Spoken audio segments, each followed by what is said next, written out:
नमस्कार। जलेश्वर प्रीमियम रे आसी जाइछि थार रो स्टॉक। आज मु आपण माननकु देखैबाकू चाहूछि थार एलएक्स। एटा आपण माने ब्लैक कलर रे पाई परिबे। फ्यूल टाइप डीजल अछि। आर आस्किंग प्राइस रहउछि 13,90,000 टंका। 2022 जनवरी मासर गाड़ी अछि। फर्स्ट ओनरशिप रे गाड़ी टी अछि। वेल कंडीशन रे अछि। वेल मेंटेन मध्य गाड़ी अछि। बहुत कम गाड़ी टी रनिंग हेछि। आपनको एठी हमें एक्सटीरियर इंटीरियर सब जिन्स व्यू टा देखौछु। पछपटर व्यू भी आपण देखि दियंतु। गाड़ी टी नॉन स्क्रैचेबल कंडीशन रे अछि। कम रनिंग हेछि। भलो परफॉर्मेंस भी गाड़ी रो अछि। बेसी वर्ष भी गाड़ी को हेनी।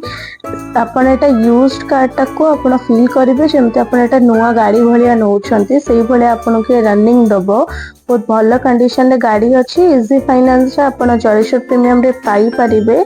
ई रज पई आपण मानक पई ऑफर चली छी। आपण चाहिले डाउन पेमेंट 2 लाख 2,30,000 देकी मध्य गाड़ी को नहीं परिबे।